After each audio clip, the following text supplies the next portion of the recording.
Hey everyone, it's Chris, the creative director of Bow Path of the Teal Lotus from Squidshock. Hi Cat Libitum, and thanks for the follow, Yezriel. How you guys all doing tonight? Today's a very special stream because we have a special guest, and I'm going to let them introduce themselves. Tell us your name and what do you do for Little Nemo? Hi, I'm Dave. Can everyone hear me okay? Oh yeah, we got to I make don't see sure the my sound levels are good. Yeah. Just if anyone thinks I'm too quiet, I know my mic can get a little quiet. Just let me know. But yeah, I'm Dave. I made Dicesoft to make this game I've always wanted to make. Little Nemo, Metroidvania. I do the dev and art and kind of pretty much everything except music and sound effects I'm getting help with, and I have somebody that helps me that's helping kind of write flesh out the world and the lore and the characters, and also getting some help with like marketing and stuff. But yeah, as far as engineering and art is kind of like that's the stuff I enjoy and like to do.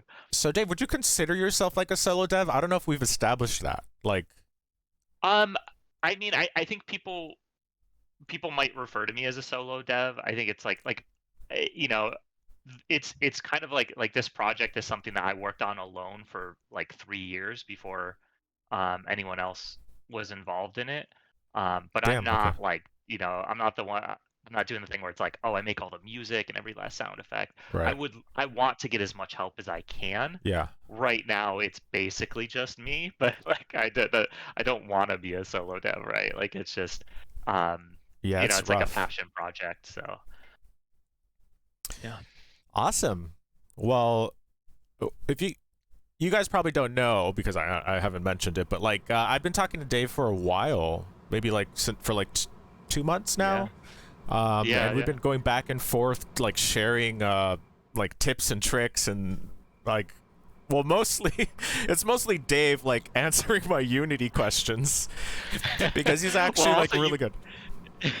you answered this, you had like so much great insight though, having done a Kickstarter before. It's been really great to talk to you. It's super helpful. Oh yeah, speaking of Kickstarter, the reason actually Dave and I are doing this tonight is because their Kickstarter just went live like 2 days ago, right? Yes, yeah, on Thursday. Yeah, and I'm gonna link the link for the Kickstarter in the chat right now if you guys want to check it out. We'll probably check it out together like after this, if that's okay, to kind of just take a look. But let's get into the game, right? We're all here to see the new game. Keep in mind, guys, this is the pre-alpha, so yeah, some rough edges. Yeah, there'll be some rough edges, of course, but it can, it'll be when its full release, it might be a little bit different than we're seeing it now. Yeah, for sure will be very different, because this demo takes packs a lot into a little space. So like you're getting toys that you wouldn't get so early, for instance. You gotta turn the sound down a little bit, I think. Can you do a mic check real quick? Yeah. Hello. Okay. Hey, Spirit Buddy, I see you in the chat there. Pangy. You know Spirit Buddy? Cat Levita. Yeah. What? Spirit Buddy knows everyone, dude. I feel like I know most of the people in here. I don't know Heyos and Swag. But yeah. Okay. First things first, let's talk about the music because I imagine there's an interesting story behind the music. So yeah, this is I love this song. It's really so good. The melody is stuck in my head. Like, yeah, this is Pete Berkman, who you might know from Anamanaguchi. I think a lot of people were just, when they found out that Anamanaguchi's Peter Berkman was doing the music, they're like, how did you make that happen? Yeah. Because yeah, it's like he's he's definitely one of my all-time favorite musicians. But we're old friends. Oh shit. We met on the 2a03.org forums back in the day, which is I don't know if anyone knows Null Sleep. He had these forums that were dedicated to the 2a03 sound chip that was the NES sound chip, where this was like kind of before the chip music scene really blew up. It was really kind of the start of it, and people would make NES music and hang out, and I was into that sort of thing and was dabbled in making my own music, but yeah, Pete posted some music, and I was just like, "This is awesome," and we've been friends ever since. I actually did some cover art for their first couple albums. Oh, no way, dude! I would love to check those out. Like, definitely ping me those sometime. Yeah. That's crazy. That's kind of funny how things work out like that. So let's get a little to the demo here. I'm interested in this character. Yeah. It's a really unique looking character. Like, I'm interested, like, what was the inspiration behind Flip? Yeah. This is kind of a funny story. Actually, I get this question a lot, so I actually put this in the Kickstarter FAQ. But like, Flip in the character in the comics, like, very central, right? Okay. Flip is like this mischief maker. Was in the Capcom NES game, and is like this like carnival barker looking character who's like kind of weird. They got this green skin, very strange character, and it's a little weird. Like, the design is sort of like, it's like, why a carnival barker? And it's like, well, this comic was made in like 1905, and so they're probably thinking, oh, what does a kid think is cool? It's like, oh yeah, like when you go to the carnival and there's like the carnival barker, or like a clown or something. That's kind of the vibe. And I was like, so we were thinking, what did I think was cool when I was a kid? Like, what was a cool adult when I was a kid? And I was like, well, Cyndi Lauper was like a cool adult. Okay. So she was a heavy inspiration visually for the Flip redesign. Awesome. I love hearing, like, because I get my inspiration from all over the place, so I love it when artists or devs talk about, like, their inspirations, because you can hear the passion behind it, and it's always an interesting thing. All of the inspiration in this game is basically like, I'm a bit older, so like I grew up in the 80s primarily, but also very much in the 90s. So it's like very like 80s, 90s nostalgia trip, and all the inspiration, both video games, but also like toys and such. Like, if you look at Nemo's bedroom, it's like, it's like what my ideal bedroom would have looked like when I was a kid. Yeah, Nemo's bedroom is like, I guess that's a very iconic image from this game. It's like the menu. It just looks like you put so much thought and care into that one scene, right? Was that like one of the first scenes you came up with? I think it was, yeah, because it's like, yeah, I thought a lot about it. It's like, well, you gotta have, like, there's gonna be this central place you come back to whenever Nemo wakes up, and I just, it's like, oh, I want to nail this like comfy, like, middle of the night vibe. That's like a kind of aesthetic I think that has like appeared in like various paintings and stuff I made. You got that comfy vibe, the comfy vibe down. yeah. I'm trying to, it's like, I don't know if I call this like a cozy game, because it's so cozy. Like, yeah, that's a great way to describe it. That rock lobster is attacking you, so there's like combat and stuff in it. But I definitely want this to feel really cozy, and I wanted you to have a place to like when you die, like, shoot, you die, quote unquote. You wake up. Speak of the devil. I want to be comfy. I was messing around a little too much. I love that there's like, I didn't even notice this cat in the windowsill here. That's such a freaking good detail. Yeah, you can't pet Leo yet. Yet. One of the there's a little drawing that Nemo has made of Leo on the wall, and that's one of the Kickstarter backer tiers, like the higher tiers, is you can replace Leo with your own cat. And so it's gotta be pettable, Yeah, that's kind of like the trend nowadays in games. Like, if you can't pet an animal at some point during the playthrough, it's somehow like not complete. Like they did that in Hades. I think is totally it's like a fair. new meta. I think like I think that that philosophy should extend to everything, which is like if you have something, make it interactive. Like, this is a video game, and it's like, how do you want to interact with an animal? You want to pet it. So exactly. It makes total sense. Like, there's little things that aren't interactive yet, like if you go jump up on that shelf, like, it doesn't interact. But there's little bits, like, I would love to come in and, like, even if you can't, like, press a button to interact. Like just having things react to Nemo walking past them, I think is nice. Yeah. Oh, Trevor's in the chat. Trevor's our programmer. He gave you a compliment. Oh, nice. Loved that death to bedroom transition. Oh, thank you. Yeah, that's I spent a lot of time really trying to pin that down. You know, showing stuff to my collaborators, being like, "Is this good yet?" And then oh, it's not quite perfect. Like, yeah, let's keep tweaking it. And yeah, it was fun to get that just right. I'm really happy with how it turned out. I want to talk to you about these. I don't know what to call them. These void. Like the Celeste type. Yeah, the Oblivion. This. Look at this, guys. The effect he's using is so cool here. Can you talk to a little bit about like how you achieved that? Yeah. It looks different than in the early trailers. This is like a new update, I think. Yeah, probably. I think I did maybe tweak it a bit. But that's all just like a shader that is taking this like night sky graphic that I have, and I'll probably continue to like tweak it a little more even. But it's like this night sky that layers, and so it does like a parallax effect, but in a way that's like visually like weird, because some of those layers appear to be closer to the camera than the Oblivion itself is, which is why it gets that kind of like surreal effect. It's a very interesting effect that I haven't seen in a lot of games. Like you guys can see it pretty clearly here. It's almost like it's a window into another dimension or something. The way the parallax is moving. I think it was like probably the biggest visual inspiration there was like, I think you mentioned like Celeste was it's got these little things you can like dash through. Here I'm trying to I think it needs a little work in terms of making it clear that it hurts you. So no, I knew it was gonna hurt me actually when I saw it. What sells it is the glass breaking in the background. It's like, these things aren't good. That's what, it's sort of so what this is the Oblivion, which is like kind of consuming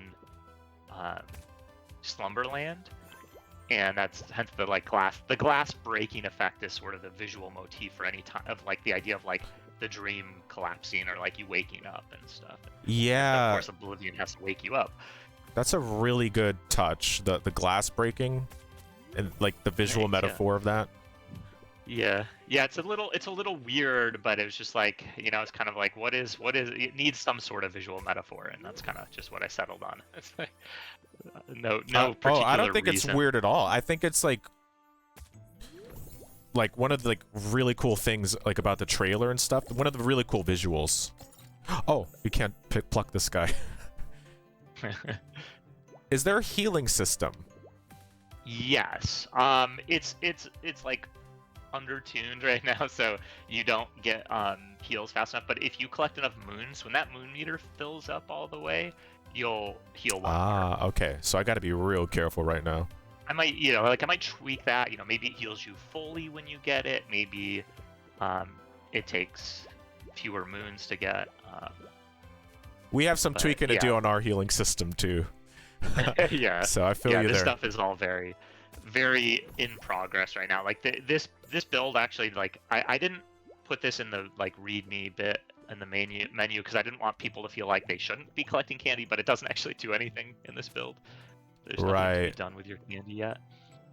But I still want to collect it, and that's the key. Like making it fun to collect. So you're bumping into a bug I see right now where like the turnips right now have too much friction, so they stop if it hits the ceiling. Just complete dead stop. Okay, I didn't notice that actually, but yeah, don't mind that. It's kind of funny how you can see all the flaws in your game, but like I'm just having a good time. Yeah, it's really rough watching people play, and I'm just like especially this whole room that you were just in is like just way too cramped and stuff, and I'm just like, oh man. You can't see it in the trailer, but these have like wonderful textures on them. Like it's kind of like, I guess it is a paper texture, but like you can't really see them in the trailer, but I'm really noticing them now. Like really organic, kind of like tactile feeling. Yeah, it's one of those things I don't know how to like. It's really hard to communicate to people, but it does because it doesn't come through in like videos and stuff unless you watch like the 4K stream on the 4K trailer on YouTube. Is kind of the only way to really get a sense of that. But Yeah, there's like a shader on everything that like does this like paper texture, and all the assets here are drawn with a 4K target. So it's like whatever your monitor resolution is up to 4K, you're gonna see like all of the details that I've drawn in there. Yeah, so you have a shader that overlays a texture on everything. That's crazy. Okay, Yeah. we bake or I've been baking all my textures. Some of it's baked in, so like for stuff that doesn't have like fancy shaders applied, so like the background elements have it baked in. But for things like the sprites for Nemo and the enemies, that is part of the shader because they already have an advanced shader applied to them, which like allows for the outlines to change color and by the way, to swap the color palettes. By the way, there might be some questions in chat. Yeah. I saw Spirit Buddy and Isariel, if I'm saying that correctly, asking about the demo. This is not an open demo. I've just made this available to some people to stream to help kind of. I want people to be able to see like, yeah, this is like this is like a game I built. It works. But it's just not. Hopefully the streamers will disagree, but like I feel it's not like fun enough yet for public consumption. So I worry if I gave it out to people, they would be unhappy with it. So but it does, kind of helps you get a sense of how it looks and a sense of how it might play ultimately. And while you were explaining that, we got into our first boss fight. Yeah. I love this boss is way too hard. Oh, right now, so good luck. No, I got this. If you can beat the boss on the first try, it's not a good boss. That's one of the rules of game dev. Oh yeah, but what if you saw them beat it on the 5th try? That's when I start to feel bad. Hey, I played some Hollow Knight bosses like 40 times before I beat them. I see 8-bit MX5 asking about ultra-wide support. So that's something I'm glad you asked, because it's like it's kind of a I don't know, might rub some people the wrong way, but I've targeted a 16:9 aspect for this game, and so the game is like built up. The world is built of screen size chunks that are 16:9, and that's kind of important to me for kind of getting this retro feel where like the world is composed of like hallways and corridors and that sometimes then open up. So even if you run at a different resolution, you'll get black bars. I know some people aren't going to love that, but really like my target here is like I'm thinking about Switch players, a lot like console players primarily. You wouldn't be able to achieve this kind of like these cool techniques you're using if you did ultra wide support, right? Yeah, exactly. You would see into things that you aren't supposed to see yet. Yeah, we're running into that trouble with Bo too. I don't even want to think. I feel bad because I know there's like a lot of people out there who love ultra wide support, and it's like this is like a very hi-fi game, so I feel kind of bad. But it was like a decision I made early on to really focus on that. Woo! That's a tight squeeze. Yeah, some of the hitboxes come out too soon. Oh wow, you just went right under it. Does the squid have eyes? The gray eyes. Those are, honestly, I didn't finish that in time. I want those to be the Oblivion shader, ultimately, to kind of give you a sense of very like, cool. This is a creature that has kind of like come. All these enemies have kind of like arisen along as the Oblivion is kind of like taking over. Dude, that would be You're actually really good at dodging these tentacles. I'm kind of impressed. No, yeah, I got it down. Next, third time's the charm. Oh, no, I gotcha. I'm a little delayed because I'm watching the stream, but. Oh yeah, no worries. Is the boss maybe inspired by Dave the Tentacle? Yeah, it's kind of funny. I have a friend who had this like stuffed tentacle on her wall, sort of like a plushy stuffed tentacle on her wall, and it's like as if it's like mounted. And I was like, that's really cool. And I was like, I put that in Nemo's bedroom, and I was like, well, I should make it look like Dave the Tentacle though. It's like a funny nod. And then good move. I was talking with my collaborator Sid about like, what would be like a cool boss I could do for this demo? Because the Cordyceps boss is like too complex. I couldn't do that in time. And Sid came up with this idea for a Rocktopus. Like it was just like, that's great because I can have all these Rocktopus. different I didn't little make that tentacles connection. and yeah, it's like easy. It's easy to animate these tentacles independently and not have like one giant thing I have to animate. So it's relatively easy compared to the Yeah, these are Cordyceps. really economical. Like the way you all use all these animations. Yeah, and also it's the kind of boss I like, where it's like you're dodging things, and it's great for a first boss because you don't have your yo-yo to attack yet. Yeah, so it not direct What? like Day of the Tentacle. It Sorry. wasn't part of the inspiration. Ah! Oh no. You're a little delayed. Yeah, I was close, Yeah. man. I felt it. I felt victory. I could taste it. But Yeah, I'm telling you, it gets way too mean. This is especially a in the fun third boss. phase. The third phase, yeah, that's where I just got, where the double slap comes in. Yeah. Yeah, for me, I'm playing it, and it's like, because it's like I'm obviously like really familiar with just the feel of the game, and you take that for granted that like I can just spot things immediately and dodge them no problem because I'm like, yeah, I know that, but yeah. Yeah, it's difficult to balance your own game. Sometimes like we have those problems a lot. We had like an alpha build recently of Central Bridge, and me and Trevor like blow past it like no problem. We know exactly what to do, how to do it, and then people were just like getting stuck on the very first platforming puzzle. Yeah. Just because they thought it was too difficult, or maybe they forgot like how to play. You just have to like assume that.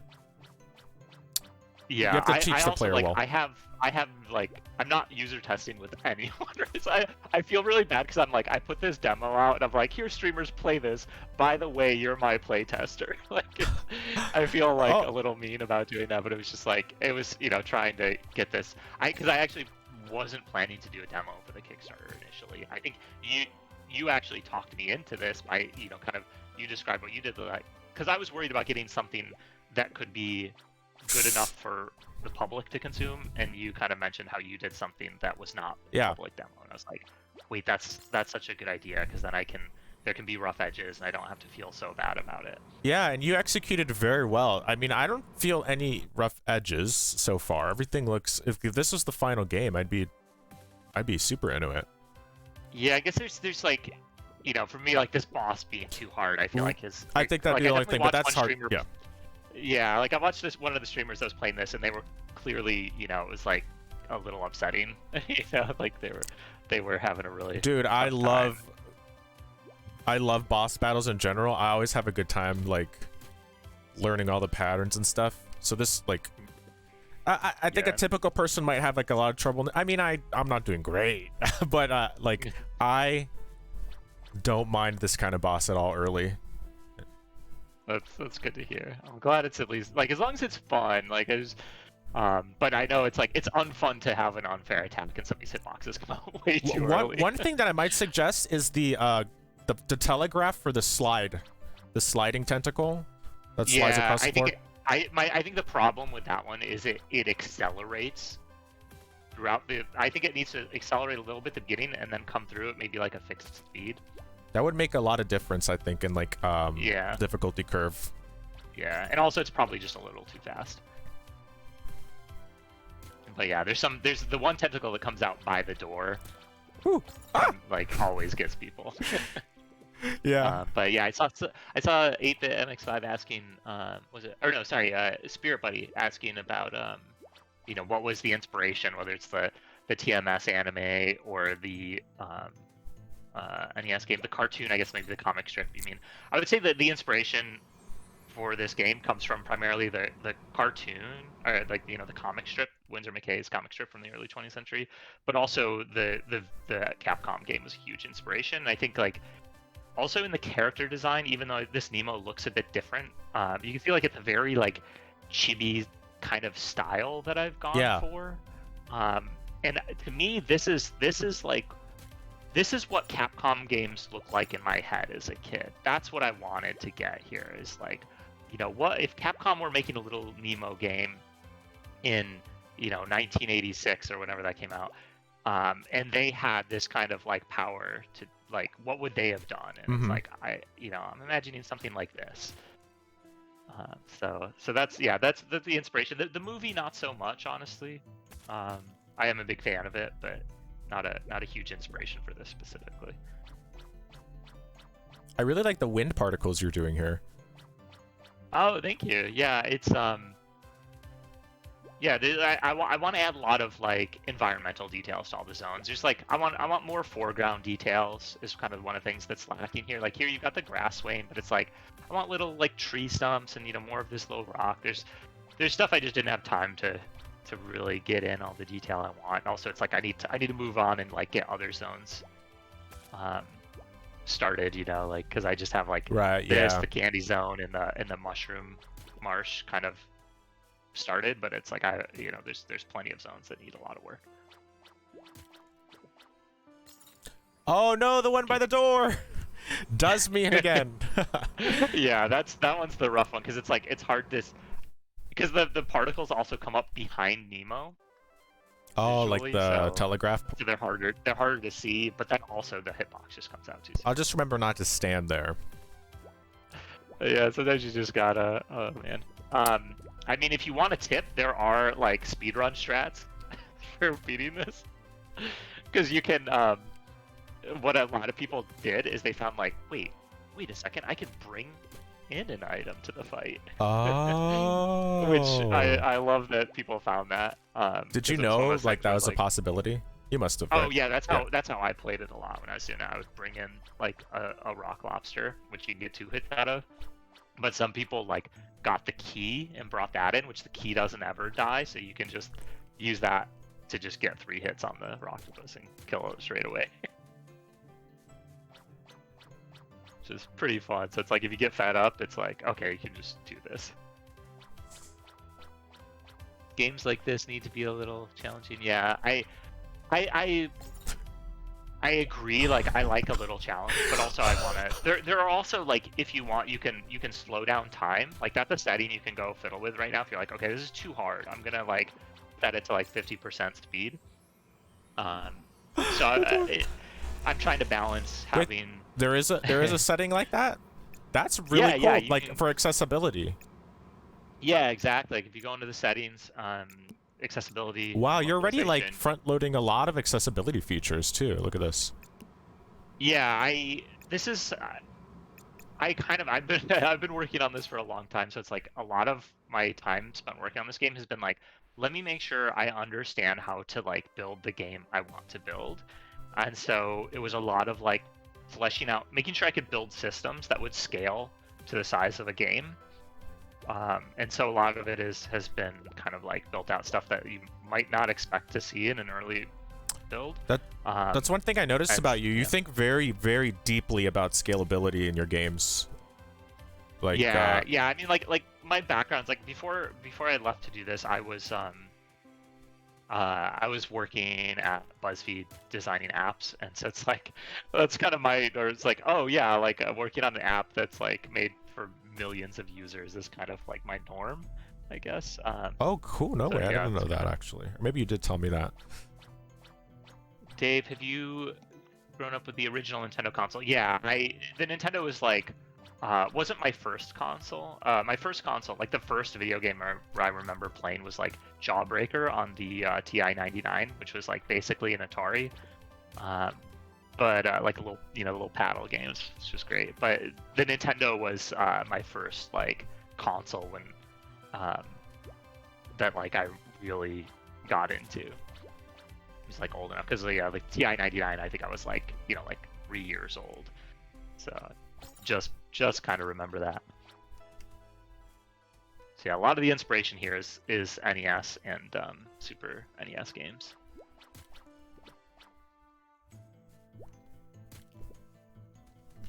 Just checking chat. Oh, I see 8-bit. I'm on focus mode right now, so forgive me. Yeah. This is the one right here. Yeah, hopefully it's the hopefully the time scaling is working out. This is kind of exactly what I want it to be for. It's like, okay, no! I'm just having a little too much trouble with this boss.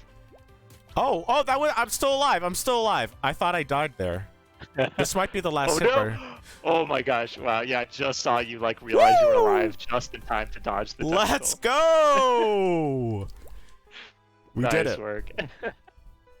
Dude, I thought I had 2 hearts left, but and then I put the controller down and I was like, it gave me enough adrenaline to like finish the fight, like with skill and stuff. Nice. One thing I really have to give the hats off to here is your animations. They're super juicy, super consistent, like. And you told me you didn't have an animation background, correct?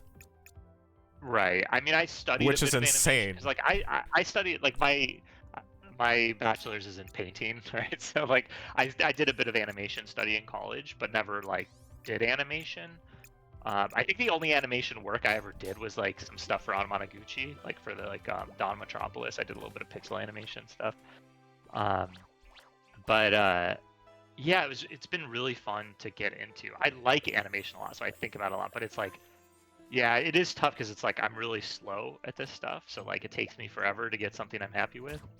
But I'm glad people seem to be appreciating animation because yeah, it's something I work really hard at. To get it just right. Yeah, and something that really sells the animation too, and a lot of people don't realize this, but like the sound design. It kind of informs you of like the type of material like they're made out of, or like their clothes are made out of, and it's like this. I'm talking about the jumping sound effect here. It's like really ploppy and like it just sells the animation with the squash and stretch. Shout out to Jonathan Bacon, who you can find on Twitter as @popcorn10. He's doing all the sound effects for the game. He's like an old friend of mine. Just really amazing like audio. Oh, I just saw that. Just really amazing like audio engineer kind of person. Like makes amazing music. Like also another one of my favorite musicians, but also just really good at sound effects and stuff, and does that for like you might have heard of Cool 3D World. Like he does the sound for all that, and also the 3D stuff for it. Yeah, I talked to him about like the sound that we want for this game is something that like is reminiscent of kind of like the digital like chip sound, but like not limited to that palette, because I don't want to do like Foley sounds. I wanted just something that kind of bridges the gap between like retro games and kind of like the more modern Foley sounds you might expect. So we're getting our first. We got our first toy, right? And in the game, the toys are the weapons. Yes. Well, yeah. So the toys are like permanent upgrades. So these are a big deal. They're like abilities, here, basically. Which is, like more than you expect. But these are you're the equivalent to like a major upgrade in a new gun in Metroid, for instance. And similar to Metroid, it's like they will allow you to. They will give you new combat possibilities, but also allow you to get to new areas. And as you saw, like you can use the yo-yo to break certain things. Right. Oh no. And these are permanent upgrades that always stay with you. You always have access to these toys. Give me a sec. Give me a sec, Dave. I have to take a quick pee break. If you're a regular on my stream, I have to pee all the time. Like take a pee break every 10 seconds. I got some questions to answer from chat. Yeah. I'll be right back. Like 20 seconds, guys. Dave will take over. Yeah. Does Dave have any concerns about trying to get newer generations to try out the game who may not even know who or what Little Nemo is? Oh, hey, that's like a really interesting question, actually. I think I actually have the kind of the opposite problem of people who know of Nemo might be like, oh, you've kind of taken this a step too far away from what I think of as Nemo. And I think newer generations actually might, like, I feel like I've had good success with like kids I've shown this to. Think it's really cute, and I think like I've had good like people talking about like them showing their kids, and their kids are really impressed with it, because like a lot of people my age have kids now that are old enough to play video games, and that's kind of part of the appeal of this is like I want this to be something that like people are like, oh, I loved Little Nemo on the NES. Like, I want my kids to play this new Little Nemo. And so, part of the reason both like making it accessible challenge-wise for a younger audience, but also like visually, like it's got to look, like as good, as visually like impressive as anything else these kids might be playing. The art style is super attractive. Cheesecake, cake, or pie? It's neither. It is a soup.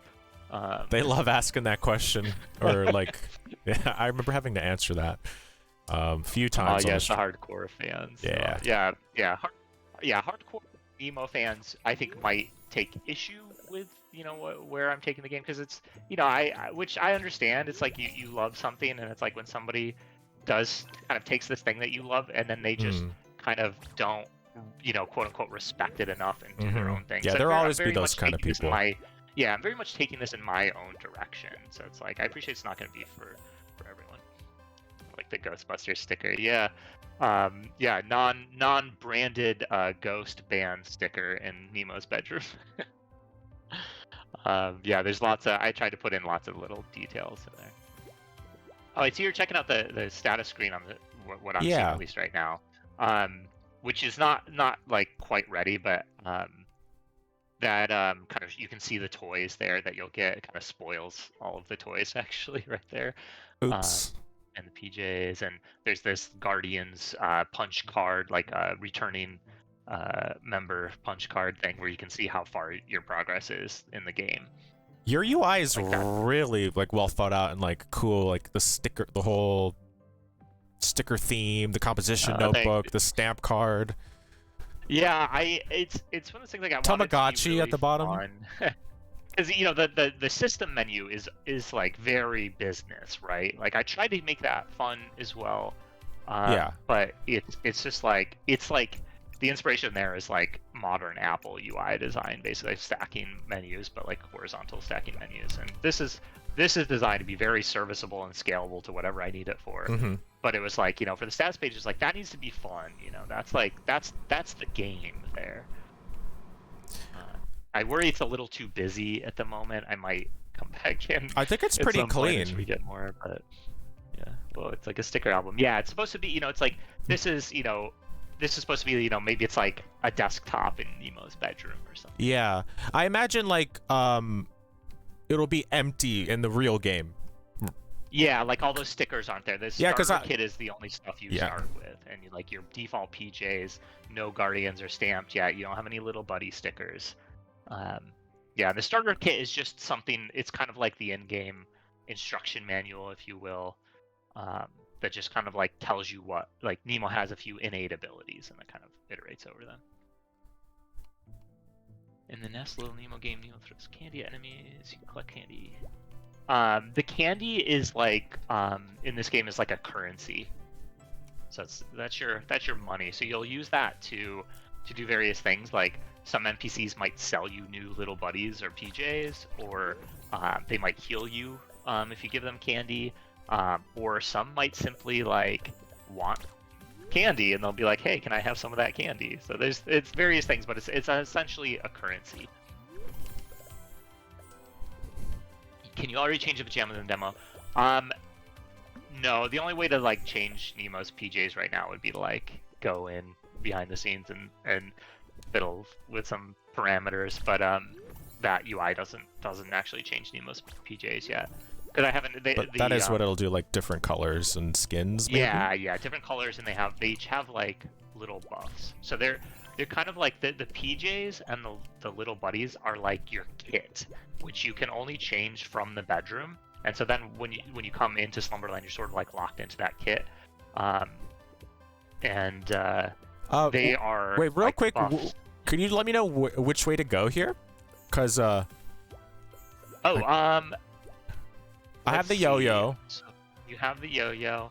You're you want the grapple yo-yo. So right now you beat the boss. So you basically beat the demo when you beat the boss. Oh, and right now okay. it's like, oh, go find some, like, I probably should have had a flip there being like, good job, but like, I don't know if you went down and found the second flip yet, but if you just go to the right here, there's a key you can use to get back if you go down.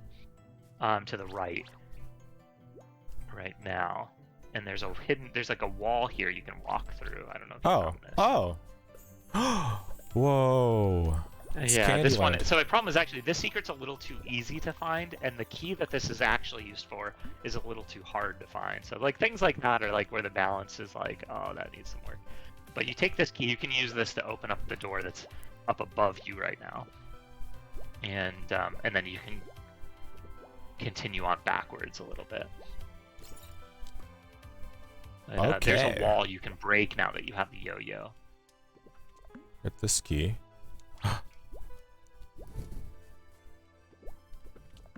Yeah, there's a secret that you haven't found yet that you can get with this now that you have an extra key. Let's go find the secret. But you might want to. There's now that you have a yo-yo, you can break walls. So if you see any funny looking walls, you should break them.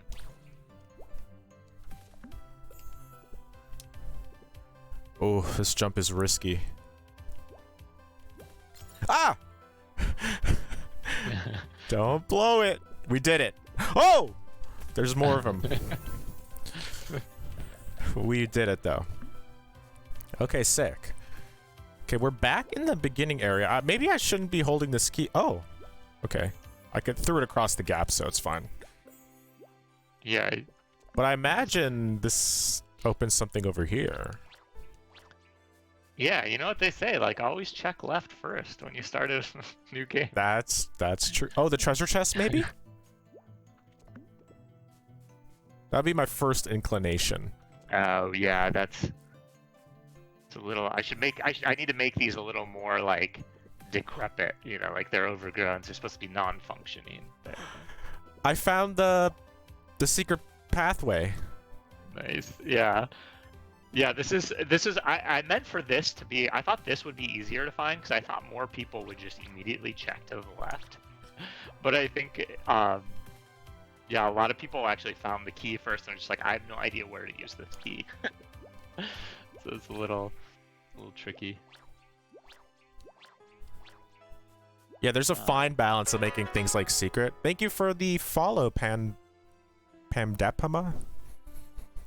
Dana likes video games says, what does waking up in the beds do? Or are they just save points? Yeah, / hub areas. They are. Anytime you walk past a bed, it'll be like your new like anchor bed, right? Where you wake up, or where you like return to when you fall asleep.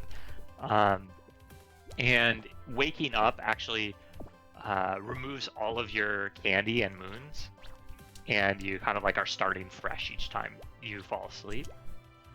And so whether that's like manually if you wake up or if you take too much damage and wake up, that's something I'm kind of like working on tuning, is how, because it feels a little punishing right now. But yeah, that's the idea, is like the beds are kind of your tether to Nemo's bedroom.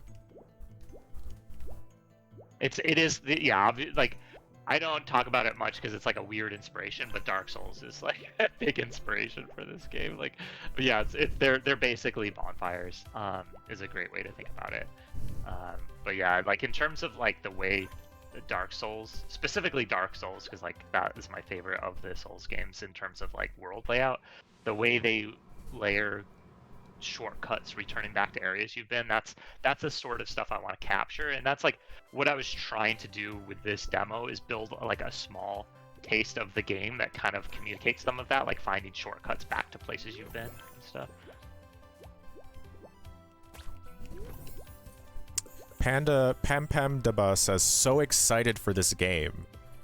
Oh, thanks. Yeah. If you haven't, like, please go back to Kickstarter, or at least follow along with its progress. It's like, or follow on our Twitter. But yeah, I've been linking linking it a few times, but can you you have permission to link it as much as you want? Oh, awesome! Yeah, I'll use that tiny URL you posted. But yeah, follow along with the. I just posted the Kickstarter. There we go. The pogo stick reminds me so much of DuckTales. Yeah, DuckTales. DuckTales is the inspiration for that pogo stick for sure. And I Shovel Knight was, I mean, that game, I haven't like cited that as a huge inspiration for this, but like that game was a revelation for me when I played it. Like I was kind of like, I don't know, maybe I'm kind of over the whole like retro games, like where they're just way too retro for retro's sake. And I played that game and I was like, wait, no, this is so much better than every Mega Man game. Like, and I really like Mega Man, but like Shovel Knight was just so good. So yeah, they like. That was the messenger for me, like talking I about. haven't played that one yet. Yeah, I've heard good things. I need to pick that up sometime. Maybe that's something I should stream or something. It had the same vibe, like that you were nice. just talking about, like a retro game that kind of opened your eyes to like I didn't get the whole retro really scene kind of, to be honest, like before I played that game. Yeah. There's a charm Yeah, I to think it. I was like I was very into, you know, like for me, kind of like my first like big indie kind of, I guess you could call it a retro game, was like Cave Story, you know, like 20 years ago. And so I think when Shovel Knight came out, it kind of like reignited that passion for like cool indie pixel art games. So it's just like, wow, it's amazing. But yeah, DuckTales was like the primary inspiration. I, you know, obviously love that NES game. The Capcom Disney NES games are like writ large, like you'll see a lot of that, like the plucking stuff, obviously very Mario 2, but also, you know, very inspired by Rescue Rangers. The dangling is very inspired by Darkwing Duck. So yeah, a lot of duck game inspiration. Thanks for the follow, Anais. Man, I could tell you put so much like love and care into all the little thoughtful details, like how the outline little here glows like a holographic kind of what is that called, like an iridescence? Yeah, that and that theme is like like when you echoed a walk from lot the throughout clock. the UI and stuff. It's very Yeah, consistent. the like, I know you use Unity as well, but like the 2D lighting system is like, it's like still in preview, but it's like it's really nice having that, so I can do cool stuff like that. It's like it's a custom shader that allows me to sort of like, you know, target, like I hand draw that white outline around Nemo is something that's like drawn onto every sprite, and that allows me to like target that for lighting information, so it can like catch the light and stuff like that. Yeah, Dave's does some pretty wild stuff with shaders. It's been really fun getting into that stuff. I love shader graph in Unity. It's because like, Shader graph scares the shit out of me. There's some days where like I should kind of like learn this, and then I like put on a tutorial, and 2 minutes in I'm like, nope, not for me. What you should do is like, I wouldn't put on a tutorial. Just like think about a thing you want to do, and then just like try to do it. But like, you know, obviously something like relatively simple. Yeah, I guess that's how you get started in most things. I think just like the UI scares me. Like there's so many numbers. There's so many like widgets and numbers and stuff. I feel like I'm trying to defuse a bomb or something. But, you know, just as stressful probably. I never knew Little Nemo was based on a pre-existing series. Oh yeah, it's Winsor McKay's Little Nemo comics, like started in I think 1904, 1905. And ran until, I think it ended in like the 20s, although there's a big gap. But yeah, it's like well over 100 years old. Winsor McKay, for anyone unfamiliar, is like his Little Nemo comics were huge, but then also very critical to the early animation scene. Like that's how I found out about him is from learning about animation. The movement in this is really tight on D-pad. I really like it. I usually don't play on D-pad, but it feels... I always try out both D-pad and joystick on like most games I play. On D-pad, it feels... feels amazing. Awesome. Yeah, I care a lot about like game feel, and I'm a D-pad player. Like, if I have the option, I always want D-pad. And so yeah, I focus on trying to make that like really strong. Like fast and responsive is like the sort of stuff I'm focused on a lot. I'm also seeing you're back. Did you want me to like point you in a particular direction? Oh sure. I was just kind of wandering. I think there's like a there's a whole area you haven't found yet, which like if you it's kind of up and to the right. Okay. Is where you want to head, and there's like a I think there's like a broken wall that you've missed when you've passed it so far. I think, unless I didn't see you get it. Did you guys need to make a deal for the license, or is he open, whatever you call it? Yeah, Little Nemo's in the public domain. So there's things that like TMS and Capcom probably would hold copyright to. It's like stuff that they introduced, and I would want to avoid. Like for instance, in the anime, Little Nemo had like a little like squirrel buddy, I think it was, and I don't think that's anything from the comic. So like that's something. Is that an anime? I always wondered. Well, I was kind of confused. Like, yeah, I mean, it's like a Japanese company made it, right? I'm not actually sure. It does kind of have anime vibes. Yeah, I was kind of. I don't know. I guess I always like thought of it as an anime, but. Yeah, it has anime vibes. Yeah. I'm not actually sure though. But yeah, the animated TMS Nemo had like a squirrel, which wasn't in the game, but that like the fact that Nemo uses a scepter. That's like scepters are in the comics, but like Nemo using that primarily as a weapon, like I would be uncomfortable doing something like that. Not that that's something I wanted to do. I wanted to do a yo-yo because I'm a big Star Tropics fan, and I always loved the yo-yo attack in Star Tropics for the NES.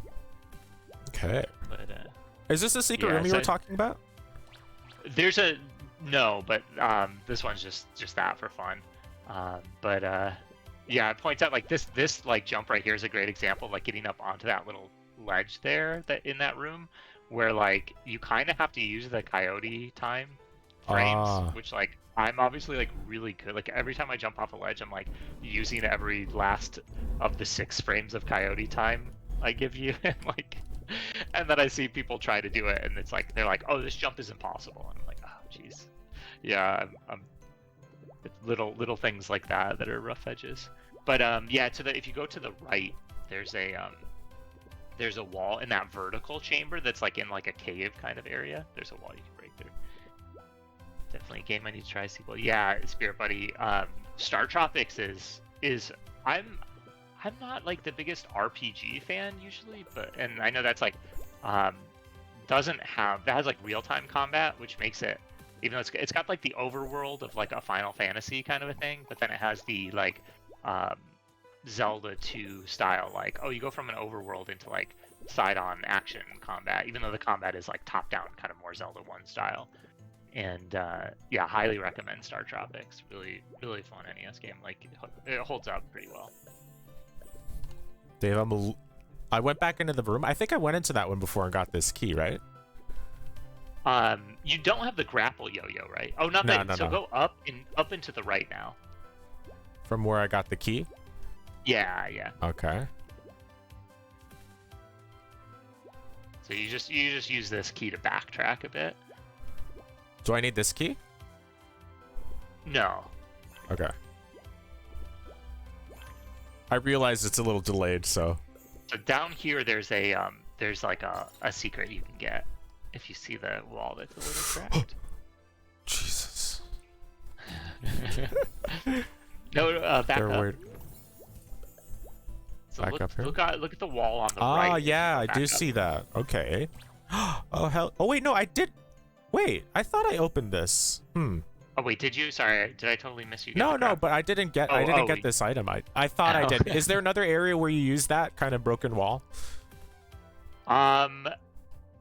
There are other broken walls, but this is, yeah, I think this one you had been missing. I fell. But yeah, you can like hold the X. Oh, whoops. Yeah, you can. It's not a great like tutorial. Again, like I've kind of packed all these toys in here, so you get them way too soon, and you don't get right. It's the alpha demo, tutorial. Yeah. So it's a little rough there, but yeah, you can swing from those if you hold X. A little fun grapple, which. But like I knew to check the menu, and it explains it pretty well. Nice. Yeah. You can use the status screen. This guy's not having me up here. So if you don't kill this urchin, I don't know if you already did. You can I did. Pogo stick off of enemies. Ah. Oh no. Right when you said that, I had already like the yo-yo was coming out. that Yeah, Birchin, it didn't stand a chance. Yeah, so one of the things the status screen mentions is like you can pogo stick off of. Oh no! I finally reached the really cool like thorn area. I was going up on my pogo stick. Yeah, you can. That's like a little secret where I think most people miss that because it's not clear you can even go over there. There's a lot that like I think would be a lot easier to find if you had a map and it were because right now the map is just like kind of a placeholder, and yeah, you could see like, oh, there's like something to the left here where I haven't explored, like that sort of thing. That'll be critical to like right now you're completely flying blind, so it's like you got me telling you, kind of navigating you a little bit. We don't have the map. We didn't have the map ready in Bo for the longest time. It's still like in development actually. So feel you there. It's difficult. It shouldn't be like I haven't like really fleshed that out technically, but like it's should be very doable because it's like it kind of ties into, like I said, like the world being composed of screen-sized chunks means I can make a nice like a map that's made up of those screen-sized chunks, which I always really like that. And it kind of ties again, like tying into that like retro feel of like, oh yeah, that's how the games always were. Like if you look at the map for Super Metroid, maybe you didn't even like kind of explicitly realize this when you're playing it, but it's like that map is just made up out of screen-sized chunks, and each of the areas are like either hallways, like vertical corridors, or like horizontal hallways, or rooms that kind of open up and give you a little more space in both directions. And that's kind of Super Metroid is sort of like the design inspiration there. Wait, how do I get past this guy? Like this? I would say go around the outside. Oh yeah, if you're hugging the wall, but like if you go around the outside, their hitbox is a bit smaller than they here. Oh no, did you fall? No, I tried to do the pogo and I killed him instead. But we got this time. You can go. So there is if you pogo stick up here, there's a rock lobster you can bring.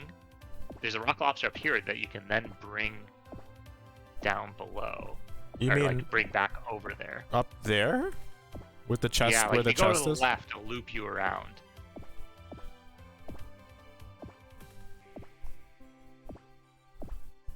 Oh, this is the superior way to travel right here. I gotta use it a little bit more. Yeah, it's good.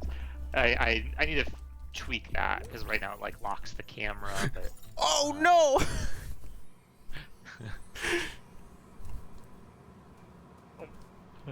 We gotta get to this last room, guys. We got 100% this demo.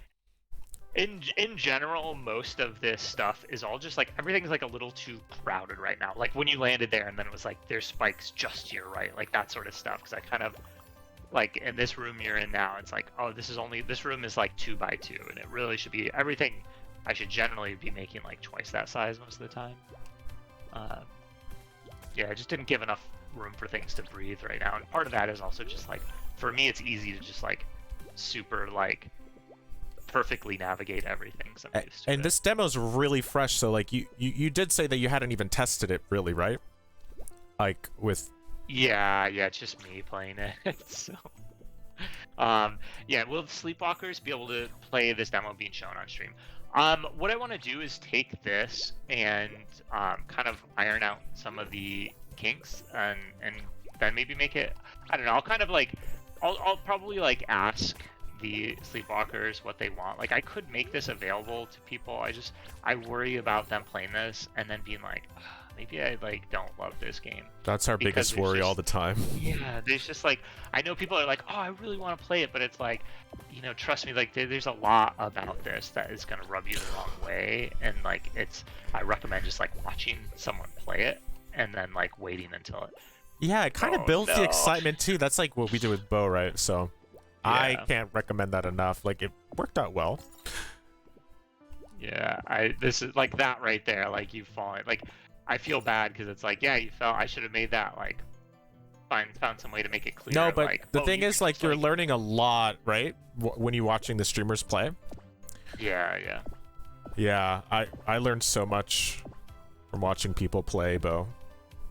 There's probably like a bunch of people in your Discord who would love to like, you know, sign an little NDA action and then just play the game and like record it, and like the information you can get from them is so valuable, and they're really happy to do it too because it's like they love your game. So yeah, exactly. I think what I would do is like reach out to the Sleepwalkers, like this, like again, this is like a pre-alpha. Oh wait, when you say Sleepwalkers, that's the name of your fandom?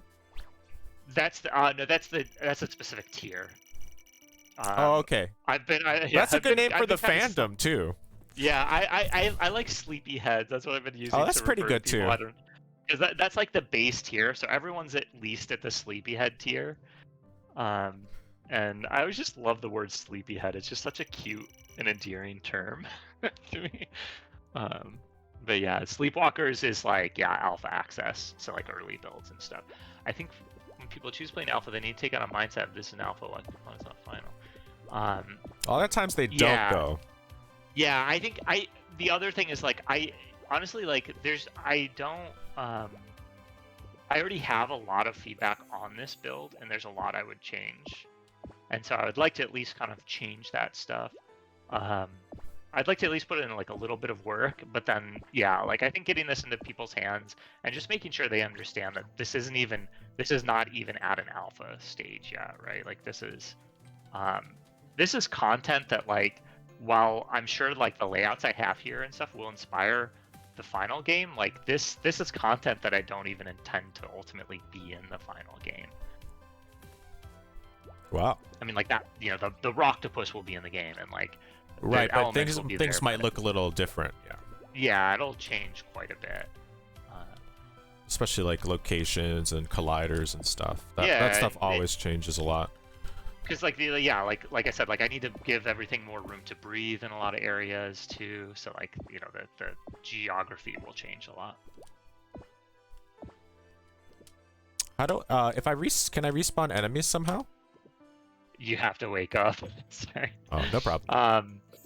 Yeah, it's that's one of those things that like I want to kind of solve for, because I know that's kind of tricky, right? Is like when you require an enemy to do something, but you can kill the enemy, because I like that the enemies stay dead until you wake back up, because then that prevents you from like farming candy, which I don't love. Farming in games, and but it's what you probably want to do is go up and around through the boss, like when you went through the boss corridor, because the boss will stay dead. And then there's a bed up there you can use the checkpoint in case you die again. And then that would save time. Yeah, because to the left, I don't remember if you actually got there, but to the left of, like, before you get to the boss, to the left, there's a bed up there. We're gonna nail it this time. Oh, I gotta go to the boss room. I forgot. It's up here, right? Wait a sec. The boss is like to the left and up, down, and up and around. It's hard to describe. This is what you've already got. Do the hokey pokey. Gotta do the hokey pokey to find the boss room. Yeah, it's rough, like not having a map. That's one thing I would love to do for before I get this in people's hands. I would love to give them a map. I think that would ease a lot of the rough edges on this. But that also kind of requires the map system. So like, kind of like in full disclosure of all the technical details, like this has all been built out using Unity scenes, this demo. But ultimately, I'm working on tooling that allows the world to be composed of like JSON. So like all the rooms are these like JSON data chunks that load in around Nemo, and that's what the map will be based on, is that data about which screens are where. So it all kind of ties into one another.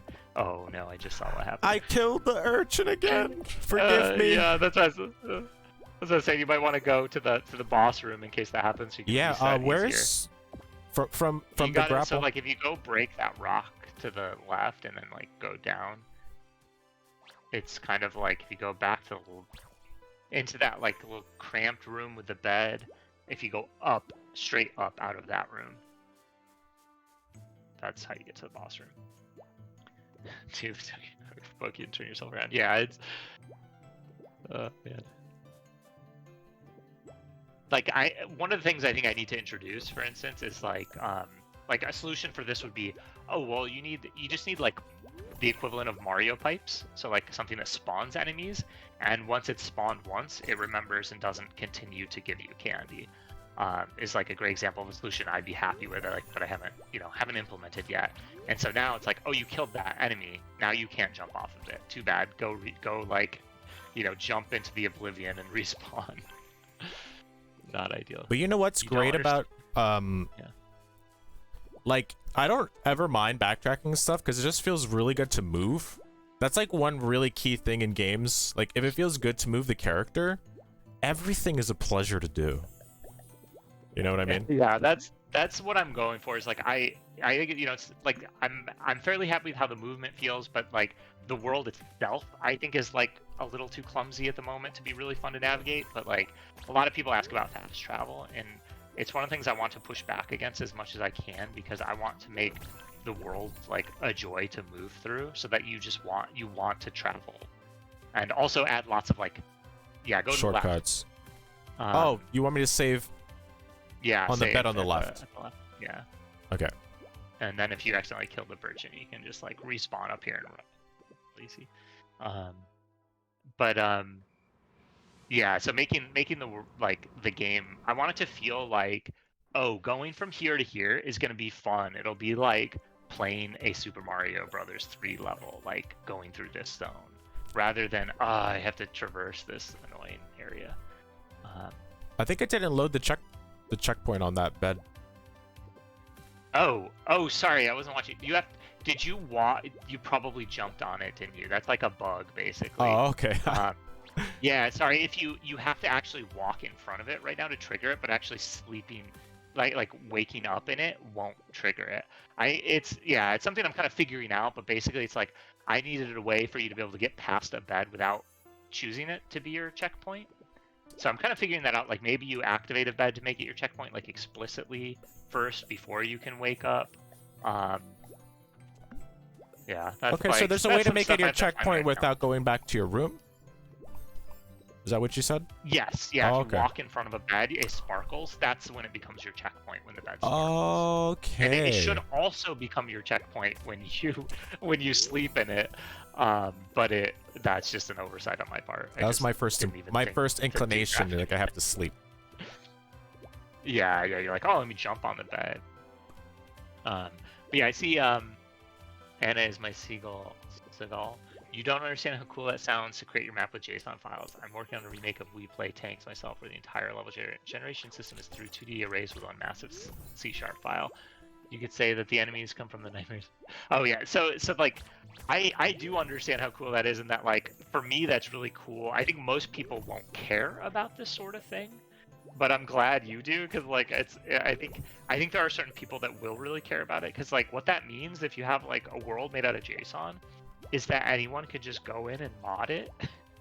Like you can just make your own world for Little Nemo. So it's kind of just like built-in mod support, which I am really excited about. Oh, I know you're probably already done, but I was gonna say, like, what you can do is you don't have to jump off of the platform. You can just stay on the platform and just jump and whip, and you'll attach to it. You can jump and whip. Oh, okay. Yeah, you don't like jump off of the platform. You can like do a standing jump, and you'll hit the thing. And then you could say that the enemies come from the nightmares of others. So once an enemy dies, maybe a little smoky sleeping animation is played, like a smoky vestige of a sleeping kid appears. Oh man. Yeah, I think like the Oblivion isn't like a nightmare, right? The Oblivion is like kind of the opposite of that. The Oblivion is like the absence of things. Oh. So it's like the Oblivion is like the forgetting of the dream, right? Like that's kind of the thinking there. But it's like, yeah, the monsters they are sort of like little nightmare creatures that come from it. But yeah, like the idea of a little ghost coming out. I love when like games do that, where there's like a little ghost that comes out. It's like, I worried that might have been a little too visceral for this game, even though it can also be really cute. But yeah, there's a fine balance, right? Are you aiming a certain demo with this? I know you said you're targeting Nemo fans, like, and their kids, kind of. yeah, a little yeah. bit? I want this like I want people who are like comfortable playing games to like get like be able to make this a challenging Metroidvania. And I have like one of the systems I don't get into like in the Kickstarter is like the Z rank system, which like if you fill up your moon meter, it heals you, but if you're already full, it increases your Z rank. Is what I'm calling. I need to come up with a good name for it, but oh no. Wait, I don't. I don't know what happened there. You have this difficulty meter where you can make the game harder by collecting moons, and that's something where I want to make the game so you can like kind of blow the game wide open for people that are like good at this stuff, and they can then essentially play this like other game that's much more difficult, and then I can tune kind of the baseline experience to be something that's like kid friendly and stuff. And then there's also for kind of like edge cases of, you know, if you have like perhaps like a physical disability, or you just don't, you know, need help with a boss or something, there's, you know, like the time dilation. And that's actually a really cool feature. Do other games do that with time dilation to like for accessibility? I've seen other people mention that they're doing, but like I've never played a game that did it. I was just like, why not? Like that is a pretty brilliant, good solution. Like it definitely. Like, that's what I wish I had for Sekiro, right? Like when I beat Sekiro, I didn't want to cheat. I was like, just let me like slow down time a little bit, right? Like it felt really good, and it did exactly, you know, exactly what I needed to do to beat the boss. Like, and it still felt like I was fighting the same boss. Oh my god. Yeah. I shouldn't talk while I'm playing. I think what you got to do, you got to go back. You got to go to the boss bed. But can I go left here? No. You can't get there from here. Sorry, you got to go back from the other bed. I kind of want to do it on hard mode though. Yeah, you can. The boss will stay dead. You don't have to worry about the boss. Are you going to provide tools to make money as easy as possible for anyone who wants to? No, but I think like I said, like I think what I kind of like my philosophy for like save data and stuff, for instance, is like do everything in human readable JSON.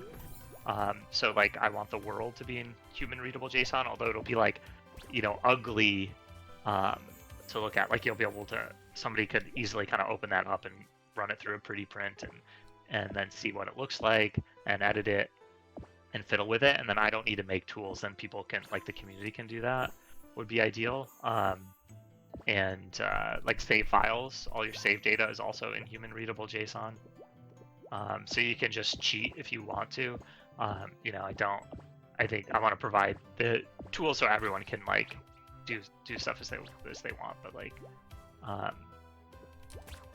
yeah, I think obviously I'll have to think about that in terms of like when it comes to if people want a speed run and it's like, oh, like how do you prevent somebody from like kind of lying, like making a fake save file and then cheating their speed run or something. That's something I'll worry about later. But at a base level, I want people you might to like the drama, you know. The drama around that might bring a lot of eyes on the game. Anyone could make their own dream world. Yeah, that's the goal. I think like the other kind of inspiration for it is like initially it's kind of funny. Like my initial, it was just like too big of a. I had to scope things down, but I initially wanted the world to change each time you played the game. So you would play the game and it would have like your randomized version of the dream world, and then the next playthrough would have a different version. Interesting. And so not like it would change each time you die, but each time you play through. And that is just like too much work to do for you know, first video game. So I think I saved at the right bed, right? This is the right bed. Yeah. Did you get the sparkles? Sorry. I got the sparkles. The sparkles were had. So now if you die, you'll be here. Sick. Which is as long as you don't touch another. But walking. But where should I go? So you just go right through the boss room. Okay. To the right. Oh, I didn't even realize there was an exit on the right. I don't think I went there originally. Oh, maybe I did. Yeah, I don't think you've been up here since you fought the boss, but yeah, you break those blocks after you get the yo-yo, and it kind of Ah. forces you down through here, and then you're right at the merchant now. Okay, this is it, guys. The moment we've all been waiting for. The moment that 20 minutes have been building up to. Woo! Let's go! Feels good. Congrats. That's the real boss. But when you accidentally make the getting to the like last little bit harder than everything else. The funny thing is, I think you're actually getting here. I think there's like another flip you haven't talked to, even though this one is like, oh, you've seen everything. Oh, there's another flip. Okay. Well, you made it up here. You must have explored quite a bit to find your way here. If you're up here, you've probably just about seen everything in this demo. Okay. But feel free to keep looking in case you missed any secrets. Just up ahead is the Gumdrop Gardens. You won't... Great name. Great alliteration. You won't be able to get far in, but have a look. Yeah, the Mario games and Kirby are like heavy inspiration for zone names. And also I want to do a thing where like, you know, when you go in there, it'll like show on the screen like, welcome to Gumdrop Gardens, stuff like that. But guys, look at this. yeah, that's just gonna show it off. This was like a really cool tweet you guys had the other day for Screenshot Saturday or something, where you're using the sprite masks, and I think this is kind of how we got really talking about game dev. It's like, oh my, how did you do that? Yeah. Yeah, Unity is great. You do all, you know, it gives you the tools you need to do stuff that like looks like, wow, how is that possible? And it's like, oh yeah, it's actually really like pretty straightforward. Because it was funny, I was thinking there was one scene in Bo where he's passing through these torii gates, and like I wanted to cut the world around him and change while he was walking through them, and I could not figure out like a way to do it. But then I saw this, I'm like, this is it. So I was like, oh my god, Dave, how'd you do that? And he helped me. Thanks, Anismay Segal. I don't know if I'm saying that right. I see that and I see Steven Seagal, but the depth in the foreground didn't kick in for me till I saw this gumdrop stamp. Thanks. It's hard to see on stream, but yeah. Yeah, I forgot to put in some. There's like some candy canes and other like foreground details that are supposed to be in there that I just kind of half forgot, didn't have time to because I was rushing to get this done. Yeah, I can't wait to see the parallax with like when you got all the proper foreground assets in there. Oh, it's really cool. You have like 6 layers of parallax here, right? 7? Yeah, in the foreground alone. Yeah. There's like, I have like the way I do it is like there's basically like, you know, you have the world tile ground, and then there are these tile ground foreground tile grids, because the foreground's all tiles as well, and those kind of like match the tiles of the midground one for one, and then I just like have like about 6 of those that get kind of like duplicated at just different parallax levels. Dude, this background looks delicious. What is that monstrosity in the background? It's like a pancakes on top of an ice cream sundae. Yeah, I was just like let me I don't know what I was thinking. I was just like, I want like some pancakes, but that's kind of boring. Like, what about like ice cream? I want a waffle cone. I just kind of combined it all. Dude, that looks delicious. I want like syrup drizzling from the sky onto it. Ooh. But it's like, it's just like a bit of work to like animate that, so I didn't get around to it. I would love to get there. But animated backgrounds make a huge difference. For now, just mostly sticking to particles. You can see like the presumably enormous jawbreakers falling from the sky. And like, oh yeah, I did notice those. I was wondering, I didn't make the connection to their jawbreakers, but now it's obvious. Yeah, I just kind of. This was obviously very inspired by the whole vibe. Is very inspired by Candyland. Well, Candyland, yes, but I was gonna say Cloudy with a Chance of Meatballs. Oh, okay. With just like giant food in the background. So this will be area 2, kind of. Actually, I'm not sure. I'm not sure what the next area is gonna be, but also it's like. I don't want the game to be super linear, so like likely when you start out from the Dreamswept Plains, you'll probably have access to like more than one area that you get to, and the game will probably kind of try to guide you towards one, and maybe the other one will be a little more difficult. One of the upgrades I haven't gotten into that you can get is like there's effectively armor, and that makes you reduces damage you get from attacks. And that way I can have enemies that do more damage to sort of like help kind of make areas that it's like, oh, that's way too hard, you don't want to go there yet, sort of a thing. So I always like that, like challenge gates, which you can do if you really want to, but the game is telling you like maybe go try somewhere else first. Right. And Flip, maybe Flip is there because Flip kind of follows the player around throughout the game. Maybe Flip's there like, hey, are you sure you want to go here? Like, you might want to go the other way first, sort of a thing. Oh, okay. Yeah, it's interesting how you have to strategize about all that stuff, right? Can I ask you about this shader here? Like, yeah, which the transition, the transition Oblivion. one. Oh, that is. Yeah, that's the Oblivion too. It's basically the same shader as the Oblivion, slightly different because it's targeting a full. It almost looks golden. Am I? Yeah, it's kind of fun when some of that stuff like catches the like ripples just right and they get like stretched and smeared. I hope we get to see more of that. That was cool. Like. Yeah, there's like, I don't want to spoil too much, but there's some stuff there's like some content stretch goal stuff that we have ideas for that involve that sort of thing that I would love to get into.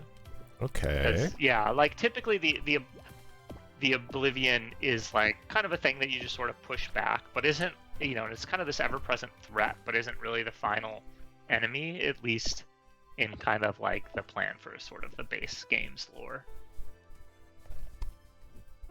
It's a dream world. It doesn't have to make sense. Yes. Are you good? Yeah, I'm loving the art style in this game. Thanks, Dano. Dave is a killer artist, killer animator, killer programmer, killer friend. Oh, thanks. I love how you handled the foreground here and how you kind of capped it at the end there with like. Yeah, to be honest, I do not like those, but I mean, I like the solution a lot. Yeah, it's like it needs something, right? Because the tile grid has to end somewhere. Because I can't show. Basically, I only show these where the camera can't go below. So there's nothing below, because otherwise it would kind of like come in front of the camera and mess it all up. So it's like, okay, that needs to stop because the camera can come down over here, and you need to not see that grass come up past the camera. It's a good solution.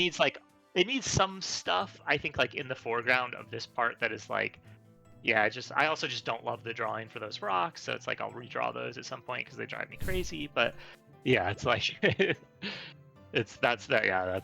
needed something. I think that's one of the things like where you're too hard on yourself.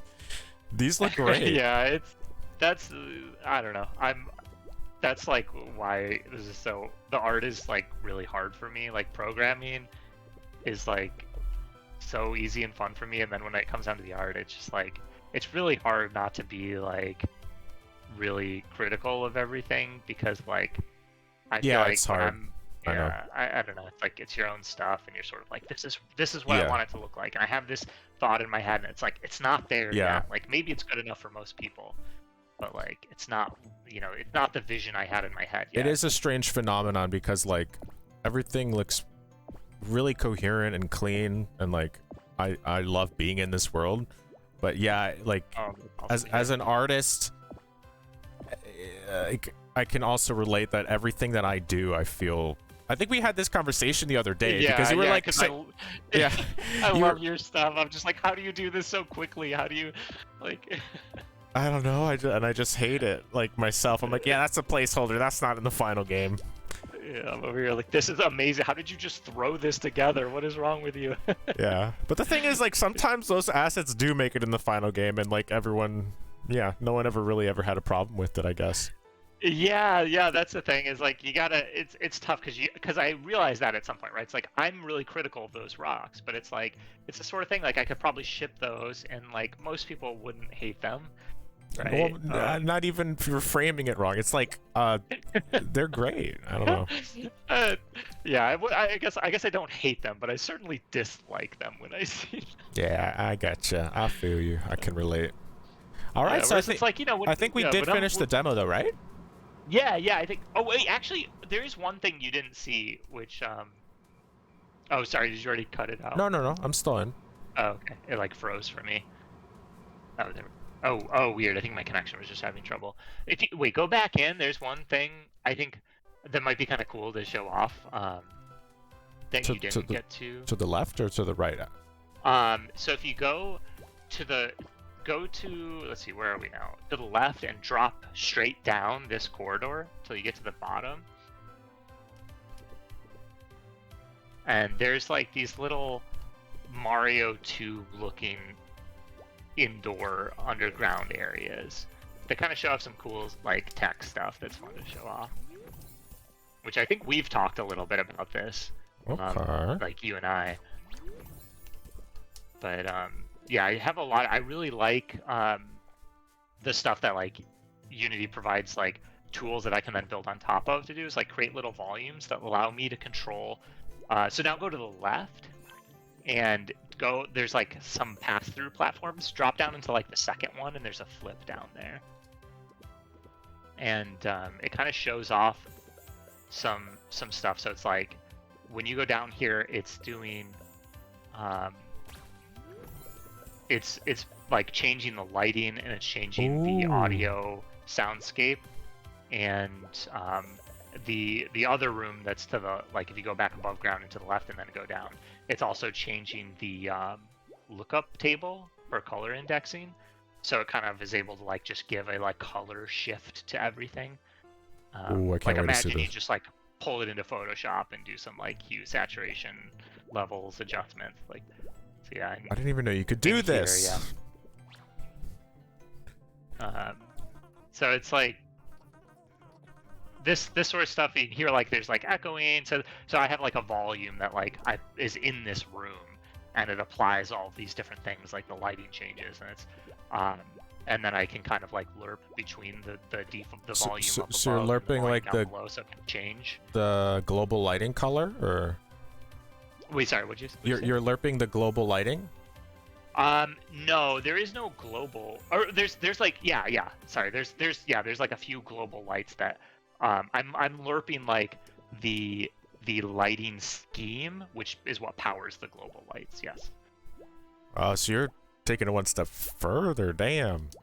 Yeah, that's I a cool love me effect. some programming abstractions. But yeah, this is everything basically. Okay, cool. We 100% did the demo, y'all. The pre-alpha demo of Little Nemo Guardians of Slumberland.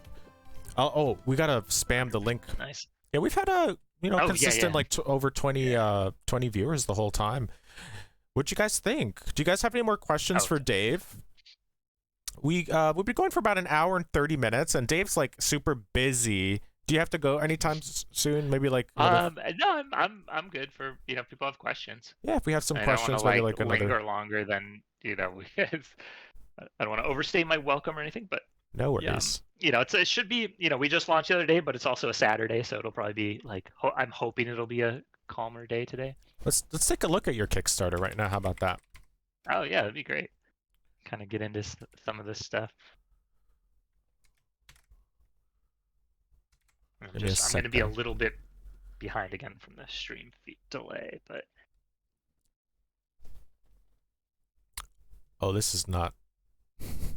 One sec, guys.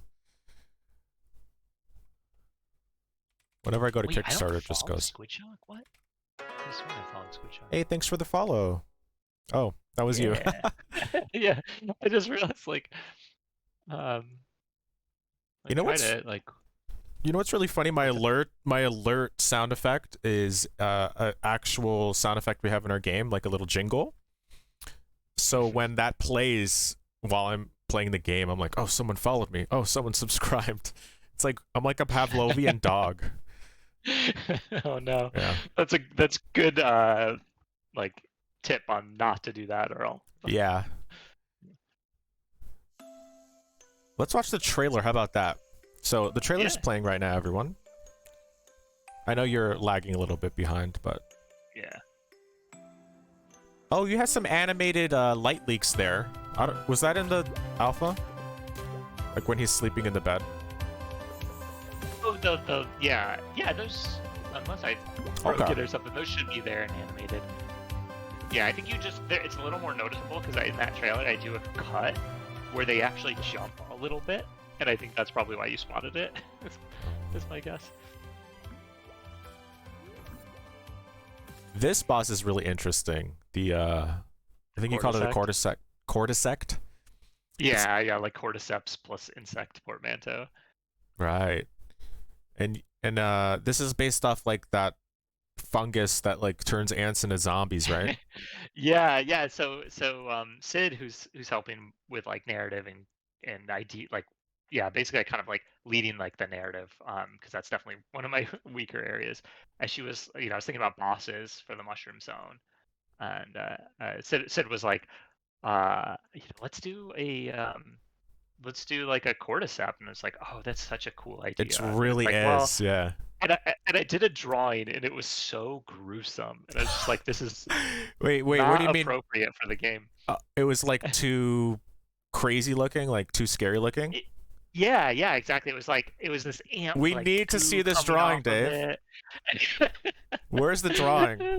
Make it a stretch goal. I'll put it in the art book, I guess. Dude. Because I do have that as a thing. I'm gonna do a digital art book. Oh man, So I yeah, gotta pick that up. if you yeah, back at the 35 and up tier to get that. It's yeah, I'll put that in there. But it's like, oh boy, this is too gruesome. Yeah. And then yeah. yeah, I wanted to make it cute and playful, and then I was, kind of drew one that was like a little less gross. And I was like, okay. And then it was just like, wait, I need to just like personify this event. So it's like, let me make the mushroom riding the ant and like puppeteering it like a marionette. That So was a brilliant idea. Like you took it, you like expanded on the idea when making him a puppet. Oh, it's so good. Because like, how would you yeah, really sell that he was controlling him in kind of a fun way? right. Yeah, which I think Really that good. originally again like was Sid's idea, like, oh, you should make this like a marionette. Really good. And I think we were thinking like maybe strings were coming down from the sky or something that was like, no, that's not quite right. But the idea was there, so it was like, oh yeah, like the mushroom is just riding, like just give the mushroom arms, and it's It's a yeah, super memorable character, like enemy design. Oh, what's up with yeah, this it's been little a big Wally hit. robot type thing? Yeah, that's one of the that's Bob, battery Aw. operated buddy. Um, Obviously Aw. inspired by robotic operating buddy, I think it's called, from an NES Yep. toy. And so that's one of the little buddies. So the little buddies are these toys or like stuffed animals that they're toys that Nemo has in the bedroom, and they come to life when um, Nemo takes them to bed. So it brings them into Slumberland, and they come to life. And each one has like a passive ability that they help out with. So like the glow snail glows, and Bob can kind of help find secrets. I just posted the wrong link. I posted our link because that's like what gets copied. One sec. Do not click Oh, that I have link. it in my clipboard. I think I can. Yeah. Okay, there. I got it too. Yeah, Oh, so this sorry. is the link to the Kickstarter, y'all. And let's take a brief look at this.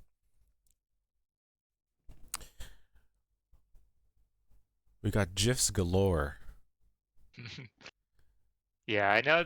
One of the things, like, I think I got some feedback on is like, oh, are you sure you want to do like the Switch frame for these gameplay GIFs?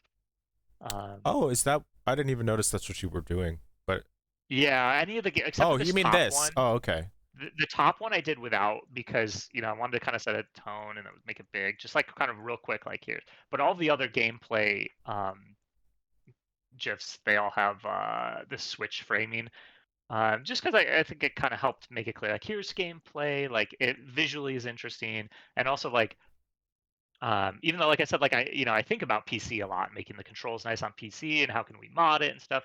The target, I really want this to be like really good on Switch, Yeah. and so I hope I think it's like with the Steam icon and the at the top and everything. I think it's clear to everybody this will be on PC, but like I think a lot about like how it feels on a controller and on a device.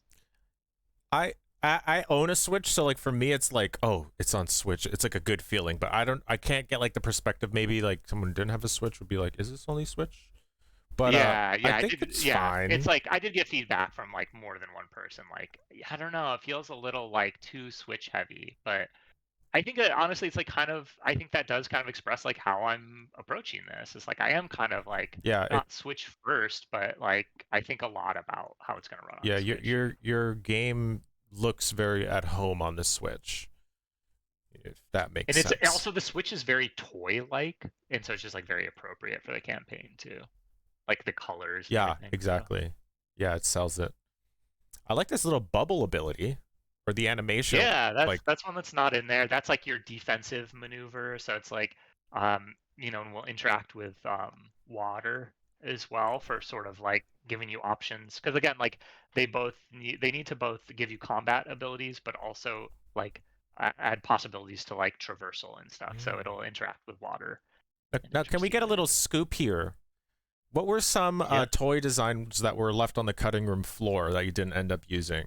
Do you have like a little Oh, graveyard of ideas? not really. It's like there are abilities that I've, opted not to include.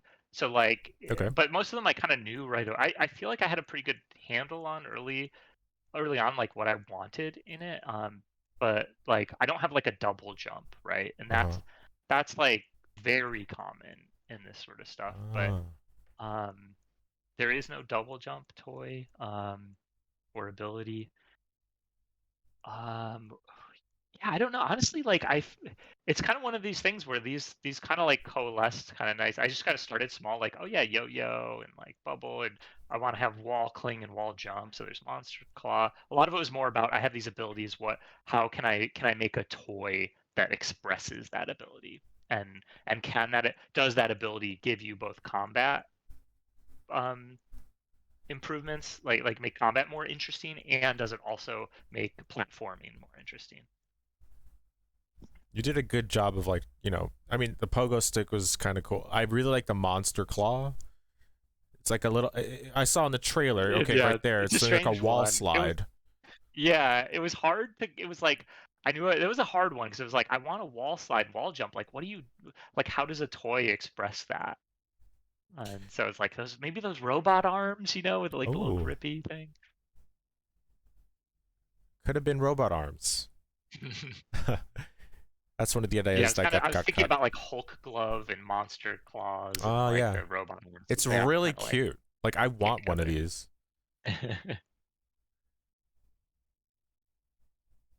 little buddies. We got the glow snail. Is that what it's called? Well, that's what I'll Yeah, call it. Lampet the glow And snail. Bob. And I mean, so I'm, I think a lot of people won't necessarily recognize kind of the source inspiration of that, but like I I'm do know what fairly this old. is.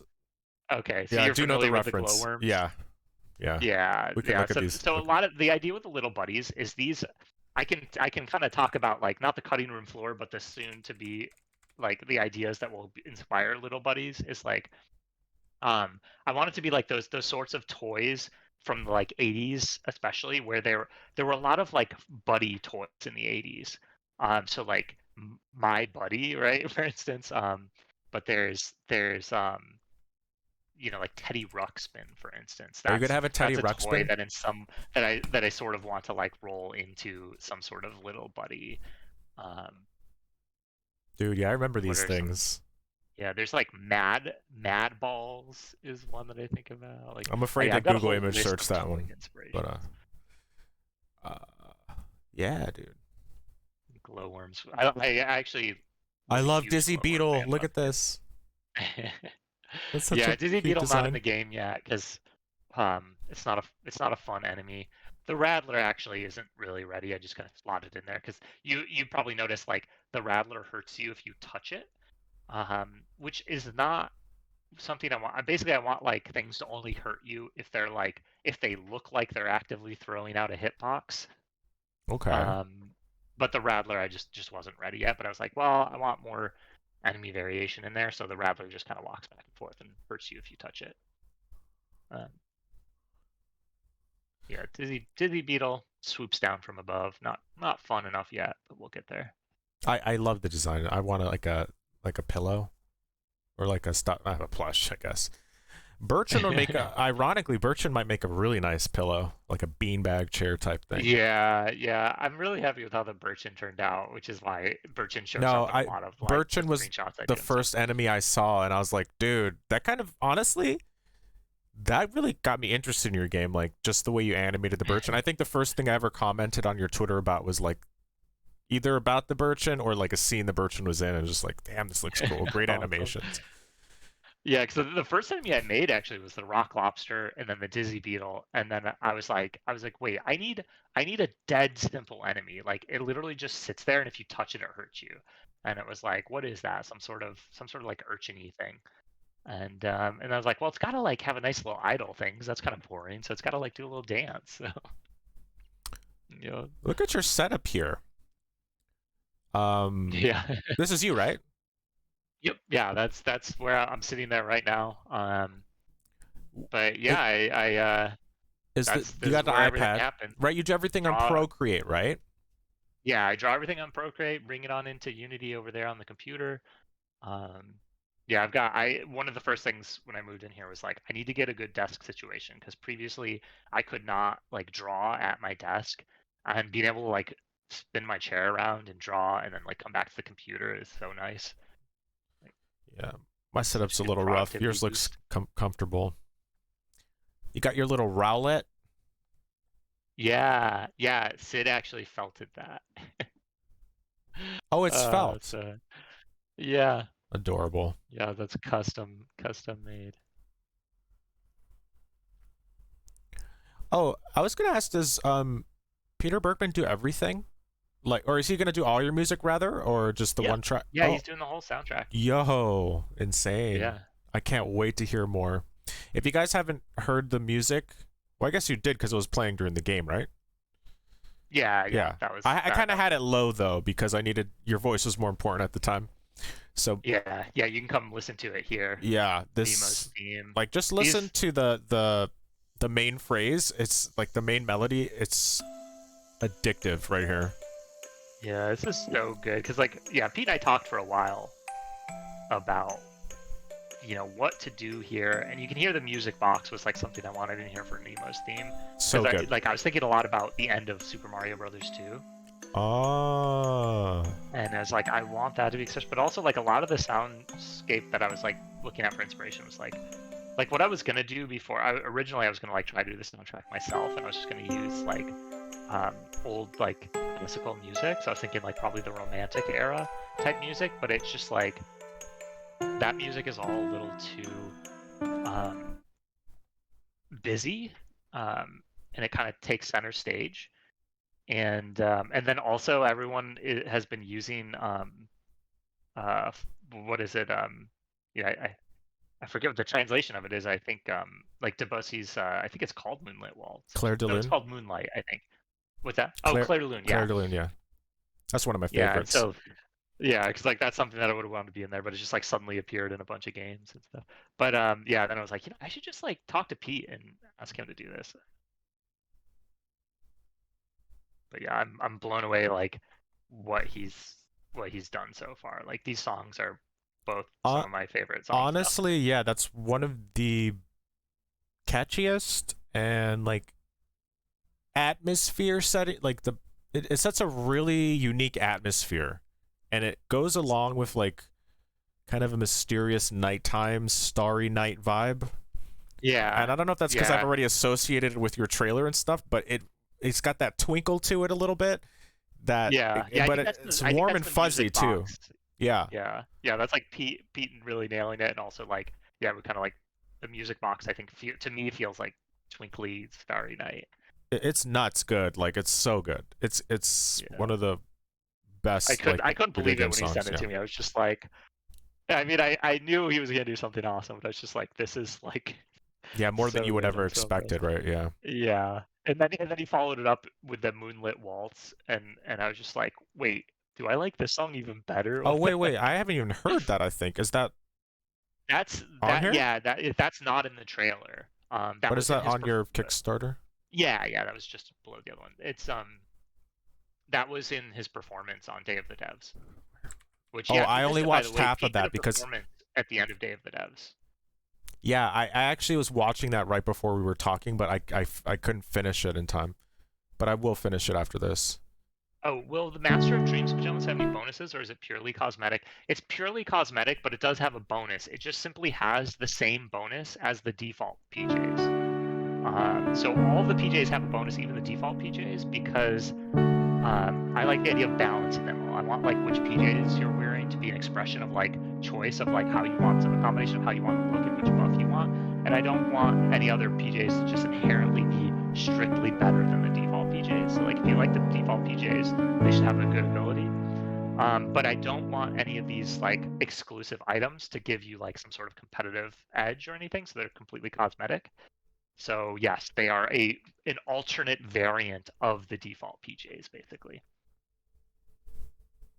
So there won't be loot boxes in the game with skins that kind of like make you invincible and stuff. Basically. Yeah, definitely not. Well, he's holding a loot box right here though, Dave? What's going on here? No, I'm just kidding. There will confirm no loot boxes. What's the ability on the default PJs? It's a one-shot protection. So I kind of was like, what would most people be really happy with to play the whole game without like in a kind of a casual way? And for me, that's like, oh, one-shot protection. So like, say you walk into an area and there's like a scary enemy that just hits you for 3 damage. And normally, you know, if you were tougher further along, you would have armor that would maybe mitigate that a bit.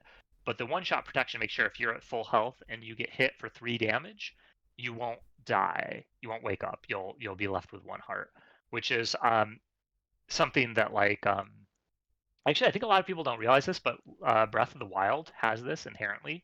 Breath of the Wild has one-shot protection. So if you take a bunch of damage, you'll end up with a 1/4 heart, and that was kind of what inspired it, I think, really.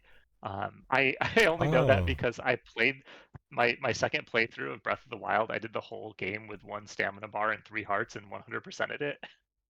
Like, why? And the only reason, just because I love that game. Nice. It's just like, this is good. It's just really fun for me. And the only way that was possible is because one-shot protection. Oh right, yeah. It probably would have been like a total terrible experience without that. Yeah, because it's just like any one hit kills you. That's it. Oh man, that's too hard. But yeah, I'm such a big fan of that game. So it's just like, let me make this much harder on myself. That's what I'm saying. Like, I like when games do that, when they like give you a pathway to making the game harder. And so for me in Little Nemo, it's that kind of like I'm saying, like the moon meters, the moon meter kind of path. Which I still need to come up with a catchy name for, but moon meter's not bad. Yeah, it's like it's got the alliteration, which is good, but it doesn't like strike me as like really cool. Oh, hey, we're up to 30,000. Yeah, dang, broke 30. Some work right now. Did we break 30 during the stream? Weren't you 28 before? Yeah. People must be back in from the stream. Nice. Yeah, well, I don't know about that. I mean, I'll take the credit. I'll take the credit. No, just kidding. I mean, that's definitely like a big jump. Yeah. Yeah, it's doing great. Like, and 19 days to go. It's a 21-day. Yeah, I did a 3-week because it's oh wow, we're almost at 50%. Nice. My light went out. I got some feedback about doing 30 days being a bit long, because there's inevitably kind of a lull in the middle, and so if you can kind of reduce that and keep the buzz going. And then also I didn't want to bump into like 4th of July weekend. I didn't want to end on a Saturday. Ideally you end like in the middle of the week. There's so much anxiety around choosing the right date, right time. Yeah. I have a friend who does if you're into board games, check out Tabletop Tycoon. It's actually an old high school friend of mine who gave me this feedback, but he does Kickstarters for board games like professionally, so he really knows this stuff inside out. He was like, he looked at it, he was like, you should end on June 30th, because that's 3 weeks and it's a Thursday, which is perfect, and then it gives a date that's like really clear to everyone, so they know. Because you know what would be the worst is if somebody really wanted to back it but they waited a little too long and then they forgot which day it ended, right? Like so it's like, last day of June, that's the last day to back. And as we get closer, you'll be able to bake that into the messaging a little more. Yeah, that kind of stuff happens. But I mean, you guys are over 50. Well, not over 50% yet, but almost. Really close. With 19 days to go, you guys are going to blow past the goal. I have 100% faith. And I would love to get to some of these stretch goals. I haven't shown them off yet, but yeah, there's some stuff that, like I said, like I kind of mentioned, there's some stuff that I think would be really cool to do, just in terms of like making sure we get the game to more people, in terms of like bringing to other consoles and stuff. But I'm really glad you made this graphic too, by the way. This inspired by. Yeah. Was it? I think this was from talking to you, right? You Yeah, I like probably mentioned it. Like I feel like you put this idea in my head. I'm a It huge was like proponent of doing this. yeah, and it was like I feel like there's a lot of like like I think you'll hear from a lot of indie game uh developers like don't do that. It kind of limits the scope of what your game can be. It limits like what your you know prospective buyers or backers could imagine your game to be. But I don't know. I think like I love the idea of giving people a bit of context of where I'm at. Like where's my headspace at when you're coming here? Like obviously this is like too many games for it to be like, "Oh, this is just that one game." But it's like here are the games that yeah, I think most about while I'm playing it. and even And have then stuff like yeah, not Calvin and Hobbes on there, which is totally yeah. cool because we did like movies and anime for ours too. Because there is an element of film and animation that do dictate like your influences and like your creative direction on the game. So it totally makes sense Yeah. to like Yeah, throw and that some in of the there. games are more visual like Yoshi's Island, honestly not very strong gameplay influence, but visually Right. huge influence. Like that game is so beautiful. It's like if I can reach like a fraction of Yoshi's Island's like beauty and charm, like that would be amazing. Uh, but Yeah, yeah, you're I'm definitely really capturing glad that. you Yeah. kind of got this idea in my head because I wasn't gonna do it. I feel like gets the viewer in a nice framing of like what to kind of expect, and then bring up Yeah, these and then nostalgic you feelings and set the yeah, and mood. you kind of like you see maybe you wouldn't have thought of Simon's Quest, but then you're like, oh right, the yo-yo's a whip. I get okay. I'm feeling that now. I understand it. I'm starting to get it. Right. Yeah. Yeah, yeah, it's a different though because it's like obviously it's a Metroidvania, which like Simon's Quest is like open world-ish, but like I would I don't think anyone's trying to call that a Metroidvania necessarily. Oh, thanks, Spear Buddy. Yeah, yeah, glad. Yeah, it's Yoshi's Island is just super precious. So, Well, guys, we've been going for about 12 hours. I not 12 hours, sorry, 2 hours. um and it's been really fun. This is the first time I've done I think it's the first time I've done a playthrough with the dev other than like playing our own game. Um so it's a really cool experience, and I would love to do like more stuff like this in the future. Again, the link, we will link you guys right now. That's the link to Dave's Kickstarter for Little Nemo and the Guardians of Slumberland, and they're already, chugging along here, but any help is appreciated. So if you guys want to check that out yeah, and make yeah, this I'm gonna have game to. the best it can be, and it does matter, guys, so back it if you can. Yeah. Yeah, it's every little bit, even if it looks like oh, you're almost there. It's like this stuff only gets to the goal by people being excited about the project and being like, I'm gonna help make that happen. Because yeah, if people don't back this, it's like, all right, I have to. How is this game gonna get made? Right. So, Yeah. but yeah, I thought this reminds me a little of It'll Do. I haven't played that game yet, but I adore the visual stylings of that game, by the way. So yeah, I think if that's not an inspiration because I think I found that game after I had already like kind of fleshed out my visual world. But yeah, very cute game. Yeah. All right. Thanks so much for joining, Dave. Yeah, thanks so much for having me. I really appreciate you checking out this demo and kind of showing it to I've been waiting to so your long to like viewers. play it because you gave it to me like a week ago, but I'm like, oh, I gotta wait till the Kickstarter's out. I gotta wait till everything's ready. Yeah. I wanted to have everyone on equal footing and just we want to make a big splash Yeah. so I appreciate Yeah, you're killing it, man. you and You just everyone. keep it up, and it's gonna be a crazy month, but you got this, bro. Thanks so much. Yeah. All right, everyone. You guys have a great night. Thanks for joining. Yeah, thank you. Yeah, I'll see you next time. Bye bye. Bye.